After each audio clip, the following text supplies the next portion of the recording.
147వ సంకీర్తన మొదటి నుండి చివరి వరకు మరి ఉత్తర పద్ధతి రీతిగా చదువుదాం. కీర్తన 147వ సంకీర్తన మొదటి వచ్చిన ప్రారంభం. యెహోవాను స్తుతించుడి, మన దేవునికి స్తోత్రగానము చేయుట మంచిది, అది మనోహరము, స్తోత్రము చేయుట ఒప్పిదము.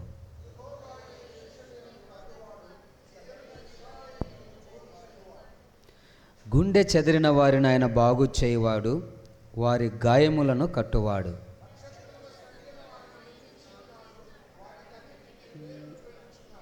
మన ప్రభువు గొప్పవాడు, ఆయన అధిక శక్తి గలవాడు, ఆయన జ్ఞానమునకు మితి లేదు.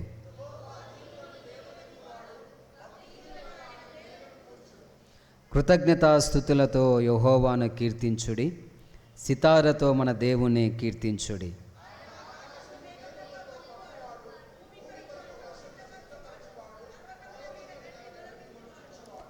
పశువులకును అరుచుచుండు పిల్ల కాకులకును ఆయన ఆహారం ఇచ్చువాడు.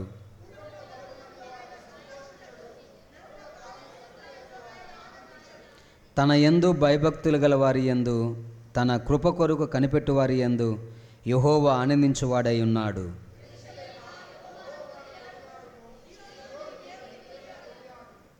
ఆయన నీ గుమ్మముల గడియలు బలపరిచి ఉన్నాడు, నీ మధ్యను నీ పిల్లలను ఆశీర్వదించి ఉన్నాడు.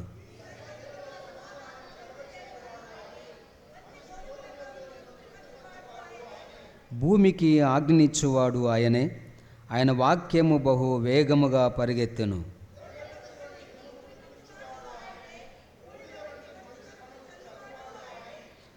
ముక్క ముక్కలుగా వడగండ్లు విసురువాడు ఆయనే, ఆయన పుట్టించు చలికి ఎవరు నిలవగలరు?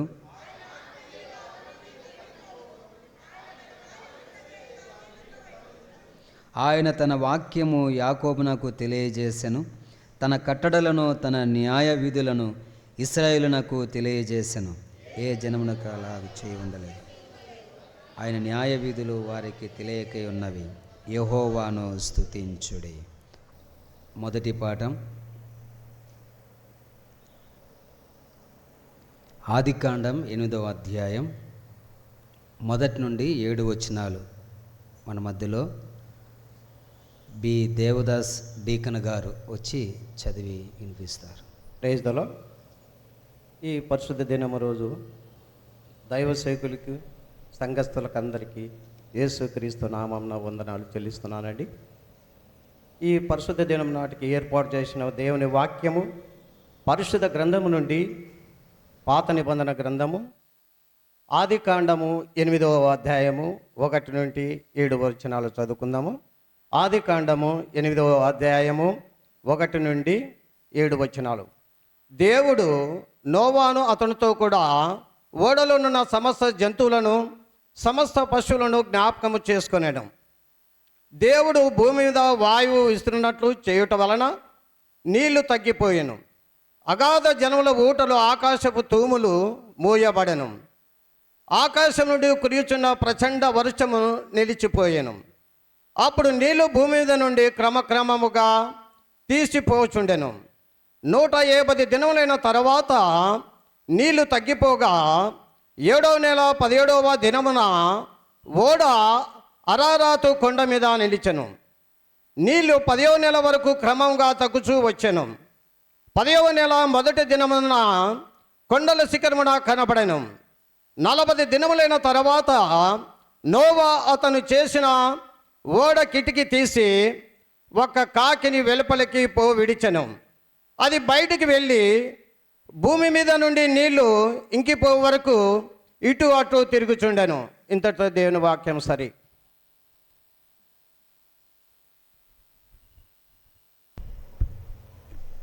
రెండవ పాఠముగా పరిశుద్ధుడైన లూకా రాసిన సువార్త 12వ అధ్యాయము 22వ వచనం నుండి 34వ వచనం వరకు మన మధ్యలో ఉన్నటువంటి సహోదరి స్టెల్లా గారు వచ్చి చదివి వినిపిస్తారు. Praise the Lord. ఈ పరిశుద్ధ దినమునకై ఏర్పాటు చేయబడిన వాక్య భాగము కొత్త నిబంధన 12వ అధ్యాయము 22వ వచనం నుంచి 34వ వచనం వరకు చదువుకుందాము. లూకాసు వార్త 12వ అధ్యాయము 22వ వచనం నుంచి 34వ వచనం వరకు మనం చదువుకుందాము. అంతటా ఆయన తన శిష్యులతో ఇట్లనెను, ఈ హేతువు చేత మీరు ఏమి తిందుమో అని, మీ ప్రాణమును గూర్చి అయినను ఏమి ధరించుకొందుమో అని మీ దేహమును గూర్చి అయినను చింతింపకుడి. ఆహారము కంటే ప్రాణమును, వస్త్రము కంటే దేహమును గొప్పవి కావా? కాకుల సంగతి విచారించి చూడుడి. అవి విత్తవు, కోయవు, వాటికి గరిసె లేదు, కొట్టు లేదు, అయినను దేవుడు వాటిని పోషించుచున్నాడు. మీరు పక్షుల కంటే శ్రేష్ఠులు, పక్షుల కంటే ఎంతో శ్రేష్ఠులు. మరియు మీలో ఎవడు చింతించుట వలన తన ఎత్తును మూరెడెక్కువ చేసుకొనగలడు. కాబట్టి అన్నిటికంటే తక్కువైనవి మీ చేత కాకపోతే తక్కిన వాటిని గూర్చి మీరు చింతింపనేలా? పువ్వులు ఎలాగూ ఎగురుచున్నవో ఆలోచించుడి. అవి కష్టపడవు, వడుకవు, అయినను తన సమస్త వైభవముతో కూడిన సొలొమోను సైతము వీటిలో ఒకని దాని వలనైనా అలంకరింపబడలేదని మీతో చెప్పుచున్నాను. నేడు పొలములో ఉండి రేపు పొలములో వేయబడు అడవి గడ్డిని దేవుడిలాగూ అలంకరించిన ఎడల, అల్ప విశ్వాసులారా, మీకు మరి ఎంతో నిశ్చయముగా వస్త్రములనిచ్చును. ఏమి తిందుమో ఏమి త్రాగుదుమో అని విచారింపకుడి, అనుమానము కలిగి ఉండకుడి. ఈ లోకపు జనులు వీటన్నిటినీ వెదుకుదురు. ఇవి మీకు కావలసి ఉన్నవని మీ తండ్రికి తెలియను. మీరైతే ఆయన రాజ్యమును వెదకుడి, దానితో కూడా ఇవి మీకు అనుగ్రహింపబడును.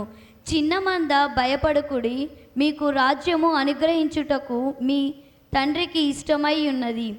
మీకు కలిగిన వాటిని అమ్మి ధర్మము చేయుడి.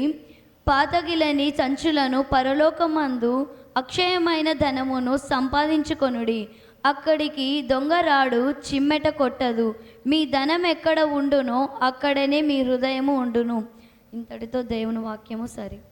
బైబిల్ పాఠం చదివినందుకు ప్రభు పేరిట వందనాలు తెలియజేస్తున్నాను. ఈ సమయంలో మనందరము నిలబడి అపోస్తుల విశ్వాస సూత్రం చెప్దాము. అందరూ నా వెంట చెప్పండి. ఆకాశములను భూమిని సృష్టించిన సర్వశక్తిగల తండ్రి అయిన దేవుని నేను నమ్ముచున్నాను. ఆయన అద్వితీయ కుమారుడను మన ప్రభు అయిన యేసుక్రీస్తును నేను నమ్ముచున్నాను.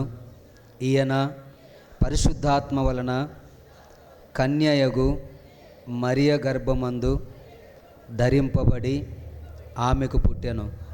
పొంతి పిలాతు అధికారి అయిన ఆ కాలమందు శ్రమపడి సిలువ వేయబడి చనిపోయి సమాధి చేయబడెను. అధోలోకములోనికి దిగెను. మరియు మూడవ దినమున ఈయన మృతులలో నుండి తిరిగి లేచి పరలోకమునకెక్కి సర్వశక్తిగల తండ్రి అయిన దేవుని కుడి చేతి వైపున కూర్చుని ఉన్నాడు. సజీవులకును మృతులకును న్యాయము తీర్చుటకు అక్కడ నుండి ఆయన మరల వచ్చును. పరిశుద్ధాత్మను నేను నమ్ముచున్నాను. పరిశుద్ధ సార్వత్రిక సంఘమును, భక్తుల అన్యోన్య సహవాసమును, పాప పరిహారమును, శరీర పునరుత్థానమును, నిత్య జీవమును కలవని నేను నమ్ముచున్నాను. ఆమేన్. క్రీస్తునందు ప్రేమను వారలారా, ఇంతవరకు మనము పాటల ద్వారా దేవుని మహిమపరిచి దేవుని ఆరాధించాం. మరి కొంత సమయం ఉంటుండగా దేవుని యొక్క వాక్యాన్ని మనం విందాం. నన్ను ప్రేమతో ఆహ్వానించినటువంటి స్థానిక సంఘ కాపరి రెవరెండ్ డాక్టర్ సంపత్ విజయ్ కుమార్ అయ్య గారికి, అలాగే సంఘ కమిటీ వారికి, డీకన్ వారికి, అలాగే సంఘములో ఉన్నటువంటి ప్రతి ఒక్కరికి, స్త్రీల మైత్రి వారికి, యవన బిడ్డలకు, ప్రతి ఒక్కరికి కూడా పేరు పేరున నా వందనాలు నేను తెలియజేస్తూ ఉన్నాను. క్రీస్తునందు ప్రేమను వారలారా, మరి ఇది 3వ ఆదివారం మీతో కలిసి మరి మా కుటుంబముగా దేవుణ్ణి ఆరాధించట్లో, దేవుని స్తుతించట్లో దేవుడు నాకు చక్కటి మరి గొప్ప భాగ్యాన్ని ఇచ్చాడు. అందును బట్టి నేను దేవుణ్ణి స్తుతిస్తున్నాను. వాక్యంలోకి వెళ్ళక మునుపు ఒక చిన్న మాట చెప్పి నేను వాక్యంలోకి వెళ్తాను. ఒక వ్యక్తి పావురాలను మేపుతూ ఉన్నాడు. మేపుతూ ఉంటే ఆయన ఉదయం లేవగానే పావురాలకు మరి గింజలు వేస్తూ ఉన్నాడు. అన్ని పావురాలు వచ్చి చక్కగా ఆ గింజలు తింటూ ఉన్నాయి, హ్యాపీగా ఉన్నాయి. కానీ దూరం నుండి ఒక కాకి పిల్ల చూసిందట. అరే, నేను కూడా పావున వలె ఉంటే ఎంత బాగుండేది, నేను కూడా వెళ్ళి మరి ఆ పావురాలతో కలిసి చక్కగా బాగా తినేదానిని కదా అని ఆలోచన చేసిందట. ఆలోచన చేసి ఎలాగైనా నేను వాటితో సహవాసం చేసి నేను కూడా ఆ పావురాలతో కలిసి భోజనం చేయాలి అని అనుకున్నదంట. పాపం ఆ గింజలన్నీ తినాలి అని. ఆ లోపు ఏం చేసిందంటే, ఒక వ్యక్తి ఇంటికి సున్నం కొడతా ఉన్నాడు. ఈ కాకి చూసి ఏం చేసిందంటే నేరుగా వెళ్ళి అతను లేని సమయంలో ఆ సున్నములో దూకేసింది. దూకేసి ఏం చేసిందంటే మొత్తం అంతా పులుపుకున్నది, మొత్తం లోపలికి దిగి ఏమైపోయి ఉంటుంది, అది తెల్లగా మారింది.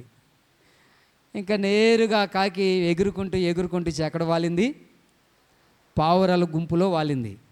ఇంకెదురు చూస్తూ ఉంది. పావురాలన్నీ విచిత్రంగా చూస్తూ ఉన్నాయంట. దేనిని? ఆ కాకిని. అరే, ఇదేంటి విచిత్రమైన పావురం మనతో వచ్చిందే, ఎక్కడ లేని పావురం ఇదేంటి వింతగా ఉంది అని చెప్పి అది చాలా హ్యాపీగా అది తిరుగుతూ ఉంటే దాన్ని చూసి ఇవన్నీ ఇంకా మనం ఎట్లా మాట్లాడుకుంటాం కదా, ఎవరో కొత్త మనిషి వచ్చాడని, అట్లా అవి వాటి భాషలో మాట్లాడుకుంటూ ఉన్నాయంట. ఇదేంటి కొత్తగా వచ్చింది, ఇదేంటి కొత్తగా వచ్చిందని. పాపం యజమానుడు రానే వచ్చాడు, గింజలు వేశాడు. వేయగానే అన్నీ బాగా పొడుచుకొని తింటూ ఉన్నాయి. ఇది కూడా పొడుచుకొని తింటూ ఉంది. కొంత సమయం అయిన తర్వాత ఏం జరిగిందంటే పైనుంచి వర్షం పడుతూ ఉంది. ఏం పడుతుంది? వర్షం. వెంటనే వర్షం పడుతుంటే ఇవి హ్యాపీగా తింటూ ఉన్నాయి. లోపల ఉన్నటువంటి పావురముగా మారిందే కాకి, గుండె పగిలిపోతుంది లోపల. ఏమవుతుంది? ఎందుకు? వాన పడే కొద్దీ ఏమవుతుందంటే అది పులుముకున్నటువంటి ఆ యొక్క సున్నమంతా ఏమైపోతూ ఉంది, కారిపోతూ ఉంది. సున్నం కారిపోయే కొద్దీ దాని సార ఎలా కనబడుతుందంటే బ్లాక్గా మారుతుంది, నలుపు రంగు కనబడుతూ ఉంది. వెంటనే ఇవి చూసాయంట. ఎవరు? పావురాళ్ళు. అరే ఎంత పని చేసింది ఇవి అని చెప్పి అన్నీ కలిపి దాన్ని పక్కకు నెట్టివేశాయి. ప్రియమైన వాళ్ళ ఎందుకు మాట చెప్తున్నానంటే, కాకి యొక్క జీవితం గురించి మరి ఈనాడు ప్రభు సన్నిధిలో మనము ధ్యానించనే ఉన్నాం. కాకి అనగానే మనకు గుర్తొచ్చి వచ్చేది ఏందో తెలుసా? అది అసహ్యమైనది, హేయమైనది మనం అనుకుంటాం కదా. అందుకే ఆ కాకి ఏం చేసింది? వేషధార నటన నటించింది. మరి దేవుని సన్నిధిలో మనం కూడా అలాంటి స్థితిలో ఉన్నామేమో. నటన కలిగి మనము ప్రభు సన్నిధిలో వేషధారణ వలె మనం ఉన్నామేమో.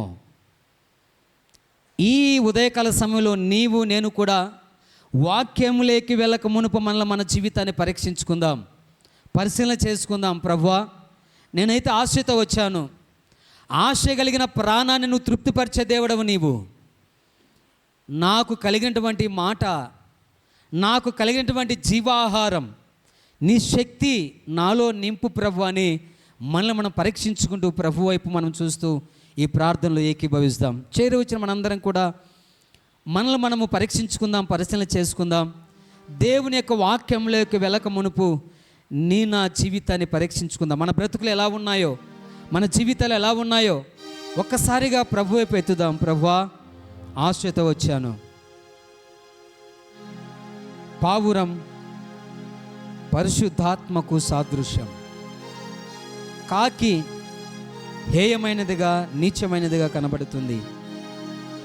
మరి పావురములు చేరేటువంటి ఆ గుంపులో, ఈ మహా దేవాలయములో ఒకవేళ వేషధారణతో వచ్చావేమో,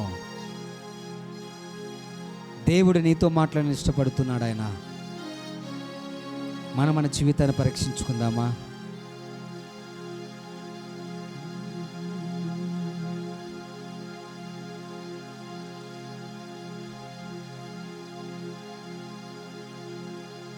పరిశుద్ధాత్మ దేవుడు మన మధ్యలో ఉన్నప్పుడు, మన అంతరంగాన్ని పరిశీలన చేస్తున్నప్పుడు, పరీక్షిస్తున్నప్పుడు, ఎలాంటి రంగు పులుముకొని మనం వచ్చాం? మనల్ని మనం పరీక్షించుకుందాం ప్రియులారా. దేవుడు నిన్ను నన్ను దర్శించే సమయం ఇది. నీ హృదయంలోనికి, మనందరి హృదయంలోనికి రావాలని ఇష్టపడుతున్న సమయం ఇది.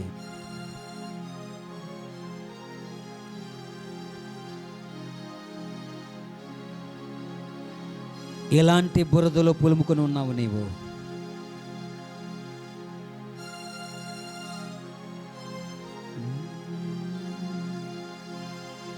పాపాల ఊబిలో పడియున్న నన్ను నీ ప్రేమతో నన్ను లేపావయ్యా. పాపాల ఊబిలో పడియున్న నన్ను నీ ప్రేమతో నన్ను లేపావయ్యా. ఏ తోడు లేని నాకు నా తోడుగా, నా అండగా నీవు నిలిచావయ్యా. యేసయ్యా, యేసయ్యా, యేసయ్యా, యేసయ్యా, యేసయ్యా, యేసయ్యా. అందరూ కలిసి పాడదాం. యేసయ్యా, యేసయ్యా. పాపాల ఊబిలో పడియున్న నన్ను నీ ప్రేమతో నన్ను లేపావయ్యా.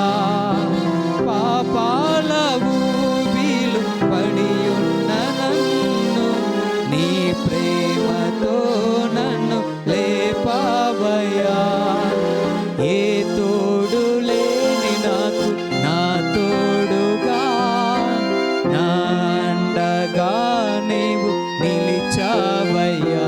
యేసయ్యా, యేసయ్యా, యేసయ్యా, యేసయ్యా, యేసయ్యా, యేసయ్యా, యేసయ్యా, యేసయ్యా. సదాకాలము నీతో నేను జీవించెదను యేసయ్యా. సదాకాలము నీతో నేను జీవించెదను యేసయ్యా. యేసయ్యా, యేసయ్యా, యేసయ్యా, యేసయ్యా, యేసయ్యా, యేసయ్యా, యేసయ్యా, యేసయ్యా, యేసయ్యా, యేసయ్యా, యేసయ్యా, యేసయ్యా.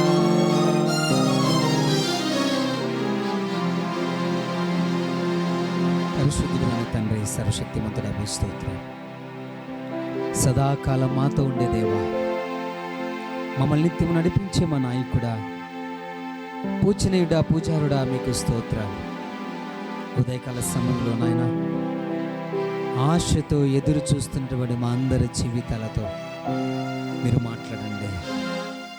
నీ మాటలో శక్తి ఉంది, నీ మాటలో జీవం ఉంది. బ్రతికించే మాటలు, శక్తి కలిగిన మాటలు, జీవము కలిగిన మాటలు మాతో మాట్లాడండి. చదవబడిన లేఖన భాగాన్ని వివరించుటకు నిలబడిన నన్ను మీ శిలువ చెంత మరుగు చేయండి. నన్ను నీ నోటు బోరుగా మరి వాడుకున్నాడు దేవా. చెప్తున్న నాతోనూ కూడిన బిడ్డలతోనూ అయ్యా మీరు మాట్లాడండి దేవా. నీ మాటలో శక్తి ఉందయ్యా. మనుషుడిగా మాట్లాడితే ప్రయోజనం లేదు తండ్రి. పరిశుద్ధాత్మ దేవాన్ని సహాయం మెండుగా ఇచ్చి మా అందరితో నువ్వు మాట్లాడే సహాయం చేయమని యేసయ్య శక్తి కలిగిన నామములో ప్రార్థించి అడిగి వేడుకుంటున్నాము తండ్రి. ఆమేన్, ఆమేన్. హల్లెలూయా, హల్లెలూయా. క్రీస్తునందు ప్రియమైన వారలారా, చేరువచ్చిన మీ అందరికీ మరొకసారి ప్రభు పేరట వందనాలు తెలియజేస్తున్నాను. చదవబడినటువంటి లేఖన భాగాలను మనం జాగ్రత్తగా పరిశీలన చేస్తే మరి 3 పాఠాలు చదవగా మనం విన్నాం. మొదటి పాఠముగా ఆదికాండం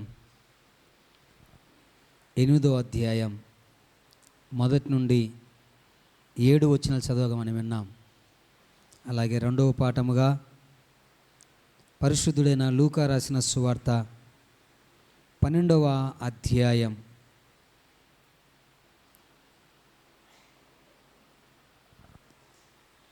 1 వచనాలు చదవగా మనం విన్నాం.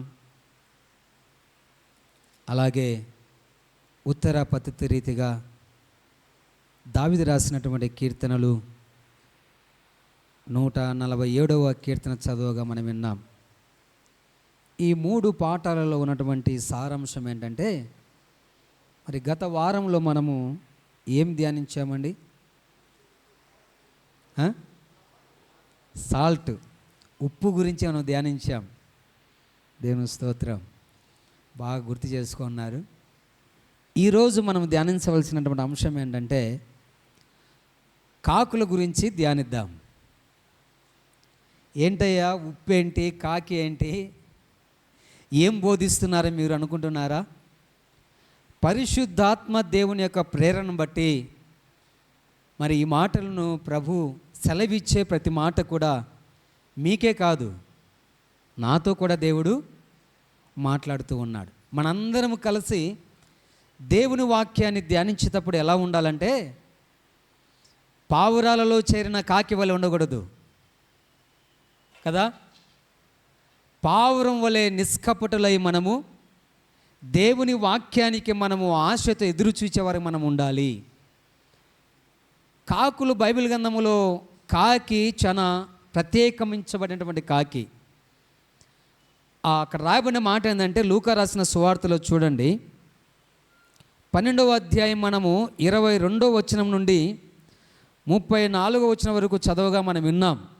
ఈ వాక్య భాగములో ప్రత్యేకించబడి 24వ వచనం మనం చదివితే అక్కడ ఒక మంచి మాట ఉంది చూడండి. కాకులకు సంగతి విచారించి చూడుడి. కాకుల సంగతి విచారించి చూడుడి. చాలు, కాకుల గురించి విచారించమంటా ఉన్నాడు. కాకుల యొక్క ప్రత్యేకత ఏంటి, కాకి యొక్క విలువల గురించి మనము జాగ్రత్తగా విందాం. పక్షులన్నిటిలో హేయమైనది, నీచమైనది, మన ఇంటి వాకిట ముంగిట కూడా మనం వాలనీయం దాన్ని. దేనిని? కాకిని. కాకి రాగానే మొట్టమొదటి మనం ఏం చేస్తామంటే దానిని మనము కొట్టేస్తూ ఉంటాం రాకుండా. హై పో పో పో పో అని. కాకి అరిస్తే ఏమో జరుగుతుందని కదా, కాకి వస్తే ఎవరో వస్తారని మనం అనుకునేటువంటిది. ఉదయం లేవగానే కాకిని చూడకూడదని, కాకి అరిస్తే ఏదో ప్రమాదం ఉందని మనం అనుకుంటూ ఉంటాం. మరి పరిశుద్ధాత్మ దేవుడు తెలియజేసిన మాట ఏంటంటే, కాకుల గురించి విచారించి చూడుడి. కాకి యొక్క ప్రత్యేకత ఏంటి బైబిల్ గ్రంథములో? మనం ఆదికాండములో చదవగా విన్నాం కదా, 8వ అధ్యాయము 1 నుండి. అక్కడ ఒక ప్రచండమైన వర్షం కురిసింది. నోవా ఏం చేశాడు? ఆయన ఓడను తయారు చేసి కదా, ఆయన ఏం చేశాడంటే భూజంతువులన్నిటినీ రెండేసి వాటన్నిటినీ ఆ ఓడలోనికి ఆహ్వానించాడు.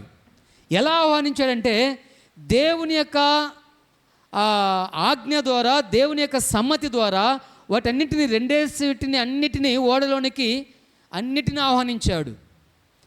అందరినీ పిలిచాడు, రండి ఓడలోనికని. ఎవరైనా వచ్చారా? ఎవరూ రాలేదు. కానీ ఆ నోవాహు కుటుంబం మాత్రమే వెళ్ళింది. 3 కుమారులు, 3 కుమార్తెలు, భార్యాభర్తలు, 8 మంది కలిసి ఆ ఓడలోనికి వెళ్ళారు. ఆయా జాతుల ప్రకారం పక్షులను, ఆయా జాతుల ప్రకారం జంతువులను, ఆయా జాతుల ప్రకారం భూమి మీద పాకిన ప్రతి పురుగులను అన్నిటినీ కూడా ఓడలోనికి ఆహ్వానించాడు, తీసుకువెళ్ళాడు. 150 రోజులు అయిపోయిందట. ఇంకా నీళ్ళంతా ఇంకిపోయాయా లేదా అని తెలుసుకునేదానికి కిటికీని తెరిచాడు అయ్యా. తెరిచి ఏం చేశాడు? మొట్టమొదటిగా చెప్పండి, ఏమని పంపించాడు?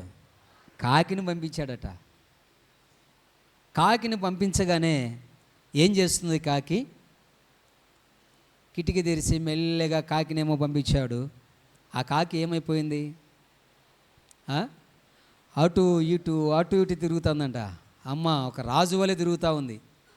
ఎందుకు తిరుగుతుంది?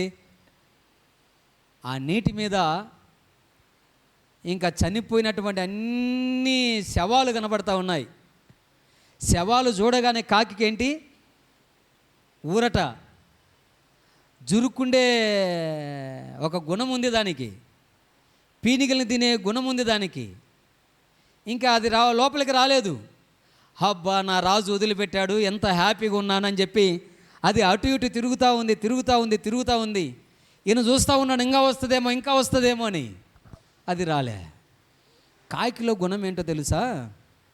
2 స్వభావాలు ఉన్నాయి కాకి గుణం. 2 కళ్ళతో ఒకేసారి చూడగలిగినటువంటి స్వభావం ఉంది కాకి. 2 కళ్ళతో ఒకేసారి చూస్తుందంట. ఇంకా కాకిలో ఉన్న గుణం ఇంకోటి ఏంటంటే 2 కాళ్ళతో ఒకేసారి నడవగలదు. ఎప్పుడైనా చూసారా మీరు? ఇట్లా నడవదు అది. కాకి ఎట్లా నడుస్తుంది? అది 2 కాళ్ళతో ఎగురుతూ వెళ్తూ ఉంటుంది అది. కాకిలో ఉన్న గుణం ఏంటంటే 2 తలంపులు కలిగిన కాకి అంట. అందుకే కాకిని ఇంటి ముంగిట వాళ్ళనియరు. ఎవరైనా కాకి అరుస్తా అంటే ఎవరైనా చనిపోయారేమో, ఎవరైనా బంధువులు వస్తారేమో, ఏంది కాకి గోల, తీసి ఒక్కసారి. ఆ కాకి ఇంకోటి ఏం తెలుసా? మనము ఇలా పెట్టగానే అది చూసిందనుకో, కొన్ని పక్షులు వెళ్ళవు. ఇలా పెట్టగా చాలు, అది నేరుగా వెళ్ళిపోతుంది అంతే స్పీడ్గా. అంటే బెదురు కూడా ఉంది దానికి. అటు ఇటు తిరుగుతూ ఉందంట. భూమి మీద అటు ఇటు ఎవరు తిరిగారండి? యోబు గ్రంథంలో చూడగలం కదా మనము. అపవాది తిరుగుతూ ఉందంట. నువ్వేం చేస్తుంటావు? భూమి మీద అటు ఇటు తిరుగుతున్నానని సెలవిచ్చింది దేవునికి. మరి అటువంటి కాకి గురించి ఏం ఆలోచన చేయాలి మనం? కాకుల గురించి విచారించుడి. ఏమి విచారించాలి కాకి గురించి? ఫస్ట్, కాకిలో గుణం ఏంటంటే అది అటు ఇటు తిరిగే గుణం కలిగినటువంటి కాకి. చూడండి ఆ మాట, ఆదికాండం 8వ అధ్యాయం 7వ వచనం చదవండి. ఒక కాకిని వెలుపలికి పోయి విడిచాను, అది బయటికి వెళ్ళి భూమి మీద నుండి నీళ్లు ఇంకిపోయే వరకు ఇటు అటు తిరుగుతుండాను. చాలు, అటు ఇటు తిరుగుతూ ఉంది. అది లోపలికి రాలేదు. ఇంకా బయట తిరుగుతూ ఉంది. ఇంకా బయట తిరుగుతూ దానికి కావాల్సినటువంటి ఆహారం అంతా సమృద్ధిగా అది తింటూ ఉంది.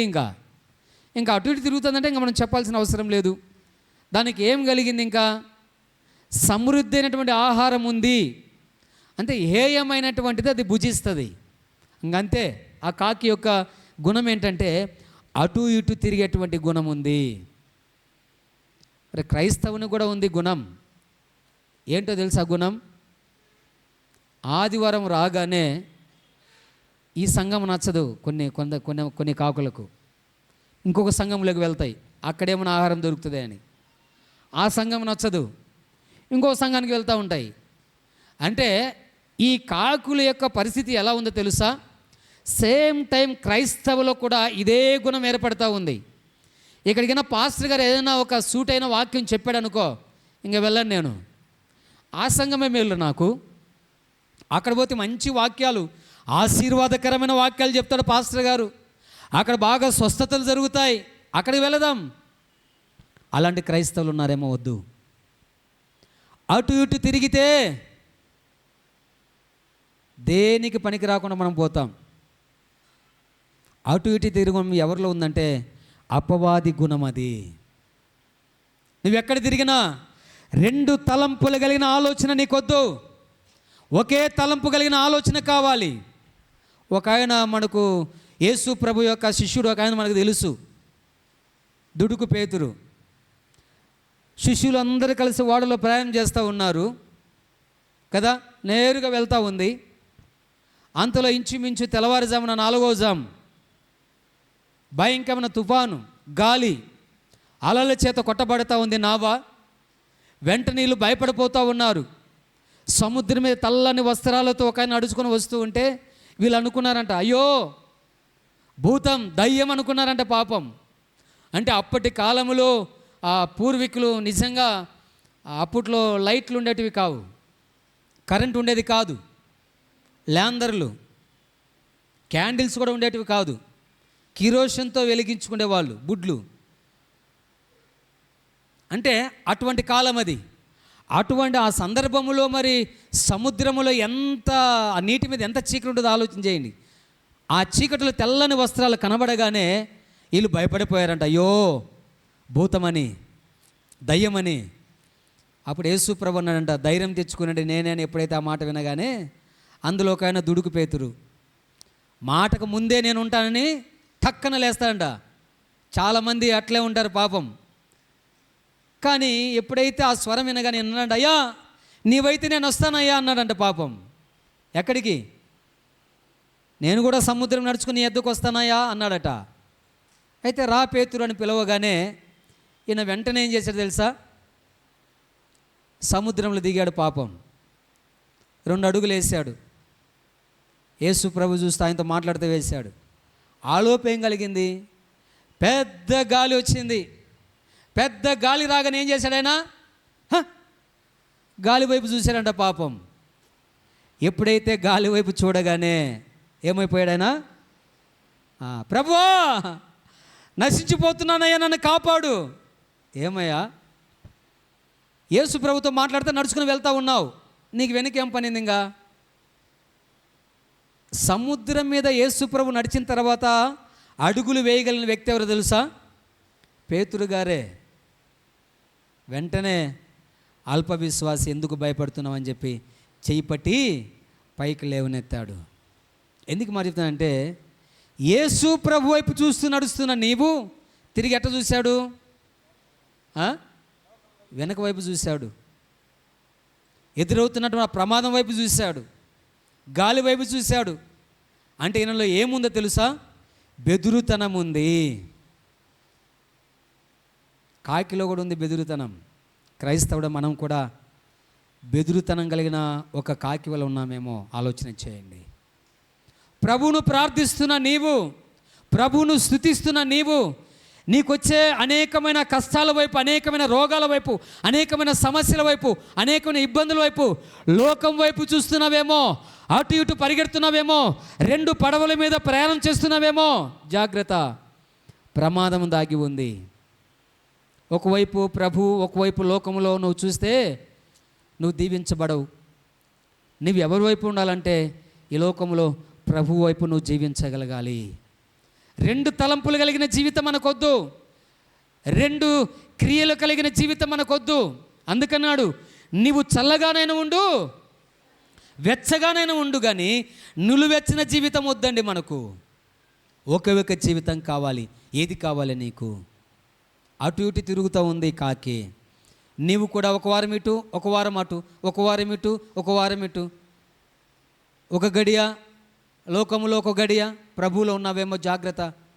ఇక్కడ ఉన్నంత వరకు ప్రభువును ఆరాధించి బయటకు వెళ్ళిన తర్వాత తిరిగి లోక ఆశల వైపు పరిగెడుతున్నావేమో. జాగ్రత్త. ఒక ఆమె ఉప్పు స్తంభం అయిపోయింది. ఎవరామా? ఏమైంది? దేవుడు సెలవిస్తే అదిగో అక్కడి నుంచి ఆ దేశాన్ని వదిలిపెట్టి వెళ్ళండి, నేను పతనం చేయబోతున్నాను, కాల్చివేయబోతున్నానని చెప్తే ఆమె ఏం చేసింది? తిరిగి తన భర్తతో 2 అడుగులు వేసింది. పాపం ప్రయాణం చేసింది, తిరిగి చూసింది. అటువంటి చూపు మనకొద్దండి, అటువంటి ఆలోచన మనకొద్దు, అటువంటి పాపపు తలంపు మనకొద్దు. నీవు నేరుగా ప్రభు వైపు చూస్తూ ప్రభు నువ్వు ఆరాధిస్తూ ప్రభు సాక్షిగా నువ్వు జీవించగలిగితే నువ్వు ధన్యునివి, ధన్యురాలివి. కాకిని పంపించాడు పాపం, అది అటు ఇటు తిరుగుతుందని కానీ తిరిగి రాలేదు. మళ్ళీ ఏం పంపించాడు? పావురాన్ని పంపించాడు. అదేం చేసింది? ఒలీవ కొమ్మను తీసుకొచ్చింది కదా. అదికి ఎంత కృతజ్ఞత కలిగి ఉందో ఆలోచన చేయండి. క్రైస్తవులమైనము కాకి లాంటి హేయమైనటువంటి గుణం కలిగి ఉన్నామేమో ఒకసారి ఆలోచన చేయండి. 2 రకాలు కలిగినటువంటి కాకుల్లో హేయమైనటువంటి కాకి, అటు ఇటు తిరుగుతుందా కాకి? మరి మనం ఎలా తిరుగుతున్నాం ఒకసారి ఆలోచన చేయండి. అటు ఇటు తిరుగుతూ మన జీవితాన్ని పాడు చేసుకుంటామేమో. నిలకడలేని జీవితం, నిలకడలేని క్రైస్తవత్వం మనలో ఉందేమో జాగ్రత్తగా మనం ఆలోచన చేసుకుందాం. రెండవది చూడండి, రెండవ గుణం ఏంటంటే కాకిలో ఉన్న గుణం. కీర్తన గ్రంథం 147వ కీర్తనలో 9వ వచనం చదవండి. అక్కడ ఒక మంచి మాట ఉంది. పశువులకును అరుచుచుండు పిల్ల కాకులకును. చాలు. అక్కడ ఏం చేస్తున్నాయి? కాకులు ఏం చేస్తూ ఉన్నాయి? పశువులకు అరుస్తూ ఉన్నాయంట. అరిచే కాకులు. కాకి అరవగానే మనం ఏం చేస్తాం? దగ్గరికి రానియం మనం. వదరబోతు అంటారు కదా, క్రైస్తవులు కూడా వదరబోతులు ఉంటారు. ఊరక వదురుతూ ఉంటారు. వదరడం ద్వారా నీకేమీ లాభం ఉండదు. జాగ్రత్త సుమా. కాకిలో ఉన్న మరొక గుణం ఏంటంటే అది అరిచే కాకి. నువ్వు అరుస్తున్నావేమో ఇంటిలో, ఆఫీసులో, స్నేహితుల దగ్గర, భర్త దగ్గర, లేదా భార్య దగ్గర, లేదా తల్లిదండ్రుల దగ్గర, తల్లిదండ్రుల పిల్లల దగ్గర అరుస్తున్నారేమో. అరుపు ద్వారా, హేయమైన అరుపు ద్వారా ప్రయోజనం ఉండదు. నువ్వు అరవడం ద్వారా నీకేమీ లాభం ఉండదు. ఏమంటారు తెలుసా? ఈడు వదరబోతు అంటారు. మనం అరవడం ద్వారా ప్రయోజనం ఉందా? ఏమీ లేదు. నువ్వు అరిచే అరుపులో ఏమీ లేదు. అరవడం ద్వారా మనకు నష్టమే కానీ లాభం ఏముండదు. నువ్వు అరవడం ద్వారా ఎదుటి వ్యక్తికి కోపమే వస్తుంది, ద్వేషమే కలుగుతుంది, కక్షే కలుగుతుంది. అది మాటే. మన నోటి ద్వారా వచ్చేటువంటి మాటను మనం జాగ్రత్తగా భద్రపరుచుకోవాలి. కాకి అరవగానే రాయి తీసుకుని ఎందుకు కొడతామంటే, కాకి అరిస్తే ఏదో మరి చెడ్డ వార్త మన ఇంటికి వస్తుందంట. పెద్దలు చెప్తారు, అది చెడ్డ వార్త మన ఇంటికి వస్తుందంట. లేదా ఎవరైనా చుట్టాలు మన ఇంటికి వస్తారట. అప్పుడు చుట్టాలు వస్తే ఎదురు చూసేవాళ్ళ మేలే, ఇప్పుడు చుట్టాలు వస్తే వాకిలేసేవాళ్ళం మనం కదా. అంటే ఎందుకు ఈ మాట చెప్తున్నానంటే, కాకి యొక్క అరుపులో ఒక చెడ్డ వార్త మనకు కనబడుతుందని భయపడిపోతూ ఉంటాం మనం. కాకిలో ఇంకొక గుణం ఉందండి. అది ఒక అరుపు అరిసిందనుకో, ఎక్కడున్నటువంటి కాకులన్నీ కూడా వచ్చి ఆ కాకి దగ్గర వాళ్తాయి. అంటే ఆ కాకిలో ఇంకొక గుణం ఏంటంటే ఐక్యత ఉంది. కాకిలో ఇంకొక గుణం ఏముంది? చాలా ఐక్యత ఉంది. అంటే మనం ఏదైనా ఒక వాగ్వాదం దిగేటప్పుడు మనకు కలిగినటువంటి అనుచరులు అందరూ అక్కడ వాళ్తారు. ఎవర్రా మా ఊరి మీదకి వచ్చింది, ఎవరు మా ఆమె మీదకి వచ్చింది, ఎవరు, ఎక్కడ, ఏమి. ఇవి ఏం కావండి. ఈ లోకంలో అవన్నీ ఏమవుతాయి తెలుసా? దేవునికి హేయమైనటువంటివే. ఇలాంటి స్వభావం ఉంటే మానుకుందాం మనలో. క్రైస్తవుడిగా క్రీస్తును అనుకరణ కలిగిన జీవితం మనకు ఉండాలి. ప్రభువును దూషించినప్పుడు, ప్రభువును హేళన చేసినప్పుడు, ప్రభువును అవమానపరిచినప్పుడు ఆయన ఎక్కడ నోరు మాట ఎత్తాడా? ఓర్చుకున్నాడు, సహించాడు, ప్రేమ చూపించాడు ఆయన. ఆ ప్రేమే ఈనాడు నీవు నేను బైబిల్ పట్టుకున్న ప్రభువును స్తుతిస్తున్నాం, గణపరుస్తున్నాం. ఎంత గొప్ప సాక్ష్యం కదా. మౌనం వహించాడు ఆయన. నువ్వు యూదుల రాజువా అని హేళన చేశారు. ఆయన వస్త్రాలు చించారు, ఆయన ప్రక్కలో బల్లెపోటు పరిచారు, చేతులలో చీలలు కొట్టారు, ఆయన కాళ్ళలో చీలలు కొట్టారు, దేహమంతా కొడా దెబ్బల చేత చీల్చబడింది. నిలువెల్ల రక్తం కార్చాడు, కానీ ఆయన ఎక్కడ మాట మాత్రమైనా మాట్లాడాడు. ఊరక మన మీద ఉమ్మి వేయకున్నా గాండ్రిచ్చి మన ముఖం చూసి ఉమ్మి పక్కన ఊశారనుకో, చూడయ్యా నేను పోతంటే గాండ్రించి ఉమ్మి వేస్తున్నారు చూడయ్యా. అంటే వారిలో ఏ స్వభావం ఉందో ఆలోచన చేయండి. అంటే ఆయన ఏ ఉద్దేశంతో ఊసాడో, ఆమె ఏ ఉద్దేశంతో ఊసిందో తెలియదు, కానీ మనలో రేగేటువంటి కోపద్రేగం అది మనలో ఏం చేస్తుందంటే పాపాన్ని పుట్టిస్తుంది, కోపాన్ని పుట్టిస్తుంది, సమాధానం లేకుండా చేస్తుంది. అందుకే అరిచే కాకుల వలె మనం ఉన్నామేమో, జాగ్రత్త.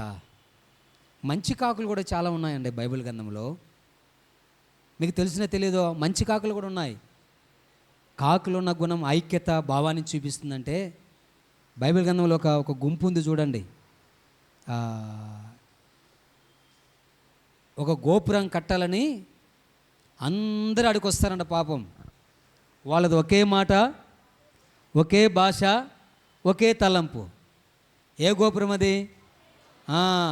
అది కట్టాలని అందరూ వచ్చారు ఆడికి. ఏం చేశారు? మనందరం బాగా ఒక గోపురం కట్టుకోవాలి అని ఒకే మాటతో, ఒకే భాషతో, ఒకే తలంపుతో ఉన్నారు. ఒకే యూనిటీ కలిగి ఉన్నారు బాగా. కానీ పైనుంచి ఎవరు చూస్తున్నారు? దేవుడు చూస్తూ ఉన్నాడు. అరే వీళ్ళేందిరా వీళ్ళు ఏమన్నానంట, ఈ గోపురం కట్టి నేరుగా దేవుని దగ్గర వెళ్ళాలనుకున్నారంట. పాపం ఎంత అమాయకత్వం చూడండి.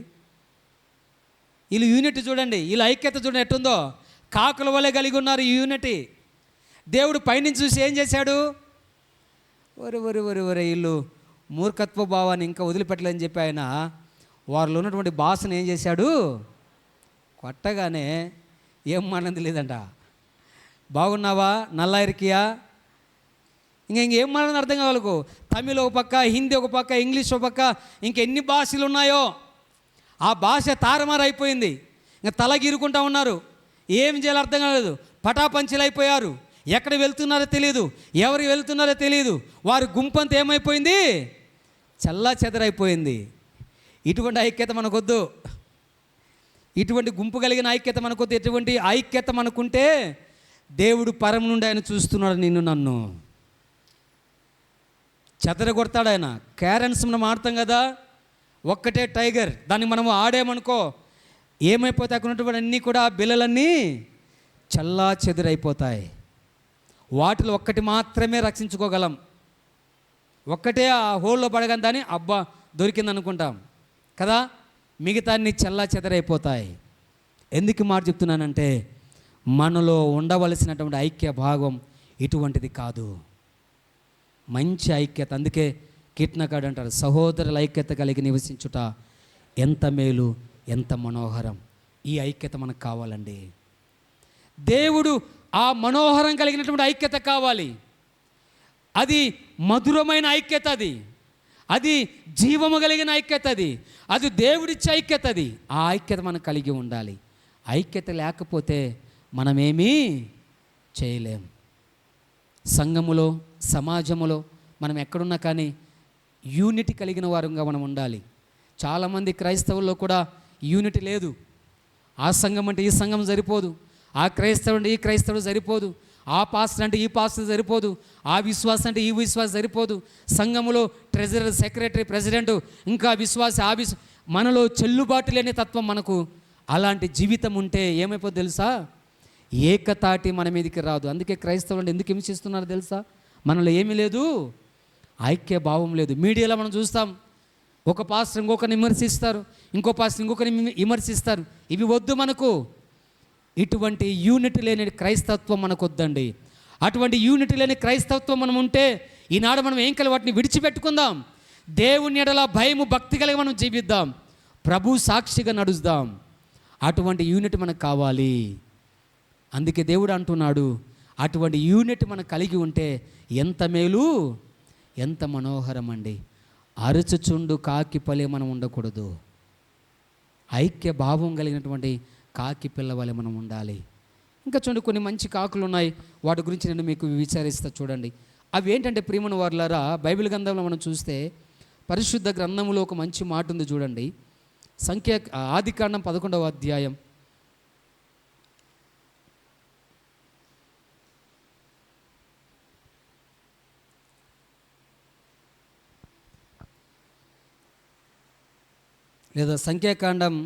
16వ 2వ వచనం చదవండి. సంఖ్యాకాండం 16వ అధ్యాయం 2వ వచనం. ఇశ్రాయేలులో పేరు పొందిన సభికులను ఆ, సమాజ ప్రధానులనైన 250 మందితో మోషేకు ఎదురుగా లేచి ఆ, మోషే అహరోనులకు విరోధముగా పోగుపడి ఆ, మీతో మాకిక పని లేదు, ఆ, ఈ సర్వ సమాజంలోని ప్రతి వాడును ఆ, పరిశుద్ధుడే, ఆ, యెహోవా వారి మధ్యనున్నాడు, ఆ, యెహోవా సంఘం మీద ఆ. మిమ్మును మీరేలా హెచ్చించుకొనుచున్నారనగా ఆ, మోషే ఆ మాట విని సాగిలపడెను. ఆ, అటు తర్వాత అతడు ఆ, కోరహుతోను వాని సమాజముతోను ఇట్లనెను, ఆ. తనవాడు ఎవడో తనవాడు ఎవరో పరిశుద్ధుడు ఎవడో ఆ, రేపు యెహోవా తెలియజేసి ఆ, వారిని తన సన్నిధికి రానిచ్చును. ఆ, ఆయన తాను ఏర్పరచుకొనిన వారిని ఆ. తన యొద్దకు చేర్చుకొనును. ఆ. ఇలాగూ చేయుడి. చాలండి. తన యొద్దకు చేర్చుకున్నాడు. ఎప్పుడండి? ఎప్పుడు తన యొద్దకు చేర్చుకున్నాడు? తన వారు ఎవరో ఆయన గ్రహించాడు. అంటే తన వారు ఎవరు? అక్కడ మోసే అహరోనులు ఇద్దరున్నారు. ఎవరు వీళ్ళు? ఆ? దేవుని చేత ఏర్పరచబడిన వారు కదా. వాళ్ళు ఏం చేశారంటే దేవుని యొక్క ఆజ్ఞ ద్వారా, ఆయన మాట ద్వారా ఆ యొక్క యుద్ధానికి ఎదురవుతున్న వారందరినీ కూడా ఏకతాటిగా నడిపించుకుంటూ వస్తే వారిలో ఏం లేదు తెలుసా? ఐక్యభావం చెదిరిపోయిన తర్వాత అక్కడ జరిగింది ఏంటంటే ప్రాణహాని ప్రాణ నష్టం జరిగింది అక్కడ. ఎప్పుడైతే ప్రాణ నష్టం జరగగానే వీళ్ళు తెలుసుకున్నారు, నేత్రాలు తెరవబడ్డాయి. అల్లో మనలో అయ్యా ఐక్యభావం లేదే, సమానతత్వం లేదే, ఇదేంటి పరిస్థితి అని తనలో తాను వాళ్ళు ఆలోచన చేసుకొని ప్రభు యొక్క సన్నిధానంకి వచ్చి ప్రాధాయపడుతున్నప్పుడు, మొరపెడుతున్నప్పుడు వారి యొక్క మొరను బట్టి, వారి యొక్క తలంపులను బట్టి ఆయన గ్రహించి వీళ్ళు ఎవరు అని ఆయన తెలుసుకొని, ఎవరైతే ఆయన చెంత చేరి, ఎవరైతే ఆయన యొద్ద ఉండి ఐక్య భావం కలిగి ప్రార్థిస్తూ దేవుని ఆజ్ఞకు లోబడి నడుస్తున్నారో వారిని మాత్రం ఆయన ఏం చేశాడు? చేరదీసగలిగాడు, దగ్గరికి తీసుకున్నాడు, ఒక సేఫ్టీ వారికి కలిగించాడు, శత్రుభావం నుండి ప్రాణ నష్టం నుండి తప్పించగలిగాడు. కానీ మనకు కలిగేటువంటి ప్రాణ నష్టం ఏంటి? ఈ లోకములు అనేక విధాలుగా నష్టపోతూ ఉంటాం, అనేక విధాలుగా మనము బాధపడుతూ ఉంటాం, అనేక విధాలుగా మనము కష్టపడుతూ ఉంటాం, అనేక విధాలుగా మనము చింతిస్తూ ఉంటాం. ఎందుకు ఇలా నష్టం జరుగుతుంది, ఎందుకు ఇలా మనకు జరుగుతుందని మనము బాధపడుతూ ఉంటాం. కానీ నీకు జరిగేటువంటి నష్ట పరిహారాన్ని బట్టి, నీకు జరిగేటువంటి ఆ యొక్క ప్రాణ నష్టాన్ని బట్టి నువ్వు తెలుసుకోవాలి నీ ట్రాక్ అనగా నీ జీవిత ప్రయాణం ఎలా ఉందో. దేవుని ఎడల కుటుంబ పరిస్థితి, సంఘ పరిస్థితి అనగా మన యొక్క విశ్వాసుల యొక్క పరిస్థితి ఎలా ఉందో ఒకసారి మనం పరీక్షించుకోవాలి. ఈ నడిచేటువంటి నడవడికలో, మనం జీవించే జీవిత విధానములో, మనం చేసే తలంపుల్లో ఐక్య భావం ఉందా లేదా, దేవునికి అనుకూలమైన జీవితం ఉందా లేదా, దేవుని యొక్క ఆజ్ఞ లోబడుతున్నామా లేదా అన్నటువంటి ఆలోచన మనం కలిగి ముందుకు సాగాలి. అప్పుడు నువ్వు సాగగలిగితే దేవుడు నిన్ను, నీ కుటుంబాన్ని, నీ సంఘానైనా పరీక్షిస్తాడు, ఆయన పరిశీలన చేస్తాడు. నష్టము లేకుండా నిన్నేం చేస్తాడు? ఆయన కాపాడతాడు. అందుకే 23వ సంకీర్తనలు అంటాడు, యెహోవా నా కాపరి, నాకు ఏమీ కలగదు, ఎందుకంటే ఆయన మనకు కాపరిగా ఉన్నాడు. ప్రియమైన వాళ్ళారా, జాగ్రత్తగా ఆలోచించేయండి. మనకు కావలసినటువంటిది ఏంటంటే ఐక్యత కావాలి. సంఘములో ఐక్యత ఉండాలి, కుటుంబంలో ఐక్యత ఉండాలి కదా, సమాజంలో ఐక్యత ఉండాలి. ఈ ఐక్యత మనం కలిగి ఉంటే అది ఎంత మేలు, ఎంత మనోహరం. ఒకసారి ఆలోచించేయండి. 2 తలంపులు కలిగిన జీవితం మనకొద్దు. అందుకే ప్రియమైన వర్లరా, కాకిలో ఉన్నటువంటి మరొక గుణాన్ని మనము ధ్యానిస్తాం. చూడండి, దేవుడు ఒక మంచి మాట మనకిస్తున్నాడు. చూడండి, ఆదికాండంలో ఒక మంచి మాట ఉంది.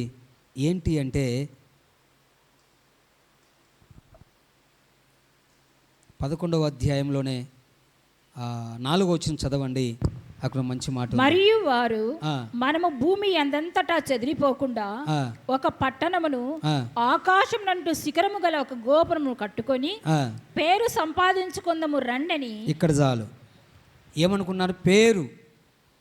పేరు కోసం వాళ్ళు ఐక్యత కలిగి ఉన్నారు. ఆ బాబేలు గోత్రము అది కట్టుకోవాలని వాళ్ళు ఏమనుకున్నారంటే పేరు సంపాదించుకోవాలని. అటువంటి స్వార్థం మనకొద్దు. ఆ మాట తెలియజేసానికి ఎందుకు చదివించానంటే స్వార్థపూరితమైన ఐక్యత మనకొద్దు. స్వార్థపూరితమైన ఐక్యత మనకొద్దు. ఐక్య భాగం చాలా ప్రాముఖ్యమైనది కదా. ఎలాంటి ఐక్యత కావాలంటే కీర్తనకారుడు అంటాడు 133వ సంకీర్తనలు అనుకుంటా ఆ మాట, చాలా అద్భుతమైన మాట ఉంది చూడండి అక్కడ, చదవండి ఎక్కడ, మొదటి వచనం. సహోదరులు ఐక్యత కలిగి నివసించుట ఎంత మేలు, ఎంత మనోహరము. చాలండి. ఐక్యత కలిగి నివసించుట. సహోదరులు, అన్నదమ్ములు కావచ్చు, అక్కజల్లులు కావచ్చు, కుటుంబం కావచ్చు, సంఘం కావచ్చు, మన జీవితంలో ఐక్య భావం అనేది మనకు ఉండాలి. లేని పక్షంలో మనకు ఇంట్లో సమాధానం ఉండదు, సంఘంలో సమాధానం ఉండదు, శాంతి ఉండదు, సంతోషం ఉండదు. సమాధానం లేకపోతే ఇది వాస్తవం అండి. ఒకవేళ భార్య భర్తల మధ్యలో చిన్న చిన్న గొడవలు వచ్చాయనుకో పిల్లల జీవితం పాడైపోతుంది. సంఘములో యూనిటీ లేదనుకో ఒక తెగ అనేటువంటిది చీలిపోయి సంఘం ఏమైపోతుందంటే పాడైపోతుంది. లేదా సంఘములోను లేదా సమాజంలోను నివసించే క్రైస్తవత్వంలోను యూనిటీ లేకపోతే మన జీవితాలు ఏమైపోతాయి తెలుసా, చల్లా చెదరైపోతాయి. మనకెందుకులే బా, ఎవరినో కొడితే మనకెందుకులే, ఎక్కడో జరిగితే మనకెందుకులే, వద్దండి. ఒకసారి ఆలోచన చేద్దాం ప్రియమైన వారలారా. క్రైస్తవత్వం ఏంటంటే అందరితో సమాధానం కలిగి ఉండాలి, ఐక్యత కలిగి ఉండాలి, ప్రేమ కలిగి ఉండాలి, మంచితనం కలిగి ఉండాలి. ఇవి కలిగి ఉంటే దేవుడు ఏం చేస్తా, ఫలించడి కొమ్మ వలె నిన్ను అభివృద్ధి చేస్తాడు, అంచెలంచెలుగా నిన్ను అభివృద్ధి చేస్తాడు. అటువంటి జీవితం కలిగిన వారు ఉండాలి. అటువంటి జీవితం లేకపోతే సరి చేసుకుందాం, చక్కదిద్దుకుందాం. రాజుల మొదటి గ్రంథం 17వ అధ్యాయం 6వ వచనం చదువుదాం చూడండి. రాజుల మొదటి గ్రంథం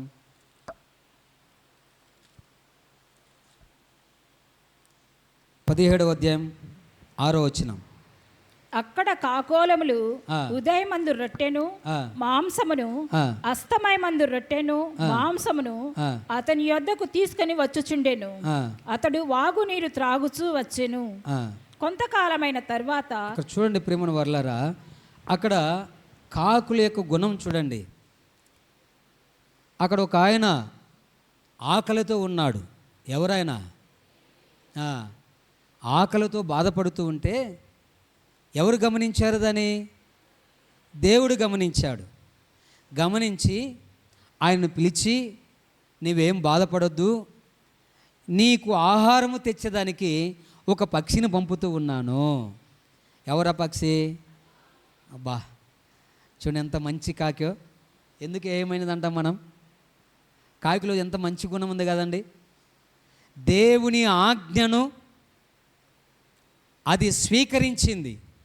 కాకికి అక్కడున్న కాకులకు ఆజ్ఞ ఇచ్చాడు, ఇదిగో ఇక్కడ ఉన్నటువంటి ఈ రొట్టె ముక్కలు తీసుకువెళ్ళి నా సేవకుడు ఆకలితో ఉన్నాడు, ఆ ముక్కలు తీసుకువెళ్ళి మీరు వెళ్ళి అక్కడ ఇస్తే తన ఆకలి తీరుతుంది అనగానే నేరుగా దేవుని ఆజ్ఞను అవి అతిక్రమించలేదు. కాకికి దొరికితే చాలు గబగబా తింటుంది, కానీ దేవుని ఆజ్ఞకు ఆ కాకి ఏమైపోయింది? లోబడింది. నేరుగా రొట్టె ముక్కలు నోటిన పట్టుకున్నది, తీసుకొచ్చి ఎవరికి ఇచ్చింది? ఆకలితో ఉన్నటువంటి ప్రవక్తకి ఇచ్చింది. నేరుగా రొట్టె ముక్కలు తిన్నాడు ఆయన, ఆకలి తీర్చుకున్నాడు. ప్రియమైన వారలారా, ఎంత మంచి కాకి కదా. దేవుని ఆజ్ఞకు లోబడినటువంటి కాకి దేవుని యొక్క సేవకుని ఆకలి తీర్చింది. మరి ఇటువంటి ఎంతమంది కాకులు ఉన్నారండి? దేవుని ఆజ్ఞకు లోబడినటువంటి క్రైస్తవుడుగా, క్రీస్తును కలిగిన వాడుగా దేవుని యొక్క సేవకుని యొక్క ఆకలి తీర్చే కాకులు ఎంత ఉన్నాయి? ఈ దినం మనం కాకులు అయిపోయాం. నేను కానీ మీరు కానీ దేవుని యొక్క మాట వింటూ దేవుని యొక్క ఆజ్ఞను మనం పాటిస్తూ ఎంతమంది సేవకులు మనము ఆకలి తీర్చే కుటుంబాలుగా మనం ఉన్నాం. ఎంతమంది సేవకుని యొక్క మాట వింటూ దేవుని యొక్క మందిరంలో పరిచర్యలో కొనసాగుతున్నటువంటి కుటుంబాలుగా మనం ఉన్నాం. దేవుని యొక్క ఆకలి తీర్చడం అంటే ఏంటో తెలుసా? దేవుని మాట విని దేవునికి లోబడి ఈ లోకంలో జీవించడమే. దేవుని యొక్క సేవకునికి సహకారిగా ఉంటూ నువ్వు ముందుకు నడవడమే. ఎన్ని కుటుంబాలు ఉన్నాయి? చాలామంది కుటుంబాలు ఉన్నాయి. దశమ భాగాల గురించి వివరించినప్పుడు ఇంకెనక వేరే మాట రాదు. ఇక్కడ కాదులేండి, చాలామంది అనుకునే మాట అది. మీడియాలో చూస్తున్నప్పుడు, యూట్యూబ్లో, ఆ ఫేస్బుక్లో మరి వాక్యాలు చెప్తున్నప్పుడు చాలామంది సేవకుల్ని హింసిస్తున్నారు, దూషిస్తున్నారు. దశమ భాగం ఎప్పుడు మనం తెలుసుకోవాలండి? నువ్వు దేవునికి ఇచ్చే విధానం నువ్వు తెలుసుకోవాలి. దేవుని సేవకులను ప్రేమించే విధానం నువ్వు తెలుసుకోవాలి. దేవునికి సేవకులు చేసే ఆతిథ్యాన్ని నువ్వు తెలుసుకోవాలి. ఇక్కడ తెలుసు మనకు, తెలియని వారికి నేను తెలియజేస్తూ ఉన్నాను. దేవుని సేవకుని ప్రేమించే గుణం తెలియకపోతే ఈనాడు నువ్వు తెలుసుకో. దేవుని ఆజ్ఞకు లోబడిన కాకి ఆహారము తీసుకువెళ్ళి తన యొక్క ఆకలిని చంపుకొని దేవుని యొక్క సేవకుని యొక్క ఆకలిని తీర్చగలిగింది. మరి నీవు నేను ఏం చేస్తున్నాం? నువ్వు సంపాదించే రాబడిలో, నువ్వు సంపాదించేటువంటి ధాన్యములో, నువ్వు సంపాదించేటువంటి ఒక ఆ సంపదలో నువ్వు దేవునికి ఇవ్వగలుగుతున్నావా? ఆలోచన చేయి. దశమ భాగం అంటే ఎంత? ఎంత దశమ భాగం అంటే 10% మనకు తెలిసింది. పూర్వీకులు ఆనాడు మరి ఇశ్రాయేలు ప్రజలు దశమ భాగం ఎంతంటే 100లో 23 రూపాయల 30 పైసలంట. ఇంకేమయ్యా అంతా దేవునికి ఇస్తే ఏముంది అనుకుంటారా? ఆలోచన చేయండి. ఎట్లా అంటే ఒక 10వ భాగం అనేటువంటిది దేవుని యొక్క మందిరానికి ఇవ్వగలుగుతారు. అంటే దేవుని మందిరంలో జరిగేటువంటి ఆ యొక్క ఖర్చులు ఉంటాయి. చాలా మందిరం ద్వారా జరిగేటువంటి అనేకమైన కార్యకలాపాలు ఉంటాయి. దేవుని యొక్క మందిరములో చాలామంది పనిచేయవారు ఉంటారు. దేవుని మందిరములో మరి బోధించే సేవకులు ఉంటారు. ఆ 10వ వంతు దేనికంటే ఈ మందిరానికి వాడుతారు. 10వ వంతు ఎవరికి ఇస్తారు? సంఘ కాపరికి ఇస్తారు. మరి 3.5 రూపాయి ఏం చేస్తారు అంటే ఆ 3.5 రూపాయి చాలామంది బీద వాళ్ళు ఉంటారు, అనాథాశ్రయాలు ఉంటాయి, అడుక్కునేవారు మన ఇంటికి వస్తారు. వాళ్ళకి అందులో నీవు ఇవ్వగలగాలి. 100 రూపాయలు నువ్వు 23 రూపాయల 30 పైసలు నువ్వు దేవునికి ఇస్తే నీకు ఎంత ఉంటుంది? దాంతో నువ్వు పోషించబడలేదా? నువ్వు జీవించబడలేవా? నీ కుటుంబం పోషణ జరగదా? నువ్వు ఎంత సంపాదించినా, ఒక వ్యక్తి అడుక్కుంటా ఇంటి దగ్గరికి వచ్చాడంట. ఆ ఇంటి దగ్గరికి వస్తే రాజు అందరిని పిలిచి, రే ఏందిరా అడుక్కుండే వాళ్ళు ఎందుకు కనపడతా ఉన్నారా అని చెప్పి, అడుక్కుండే వాళ్ళు ఎవరు ఉండకూడదురా అన్నాడంట. ఎవరు ఉండకూడదురా అడుక్కుండే వాళ్ళు? వాడిని పిలిచి వానికి ఎంత కావాలని ఇచ్చి పంపారంటే వాడు ఒక చిన్న ఒక పాత్ర తెచ్చి ఆడబెట్టాడంట. తెచ్చి ఆయన ఆ పాత్ర నింపి పంపిరన్నాడంట. పంపి ఇంకెప్పుడు నువ్వు అడుక్కోకూడదు అన్నాడంట. సరేలే అన్నాడంట. ఆయన తీసుకొచ్చి ఒక ఒడ్లు చేతిని తీసుకొచ్చి పోసాడంట. అది నిండలే. మళ్ళీ వెళ్ళాడంట. రాజా నిండలేదంటే పోరా ఇంకోని తీసుకుపోయానంట. ఒక చాట తీసుకొచ్చాడంట, పోసాడంట, నిందలే. ఇంకేందినంటే ఏంది నిండలే రాజా? ఒక గంప తీసుకుపోయానంట. గంప తీసుకొచ్చి పోసాడంట, నిండలే. మళ్ళీ ఏంటంటే ఏంది రాజా నాకు ఆశ్చర్యం, గంప పోసిన నిండలే రాజా, ఒక మూట తెచ్చిపోయిరా. మూట తెచ్చిపోసాడంట, నిండలే. ఏందిరా ఆశ్చర్యంగా ఉంది.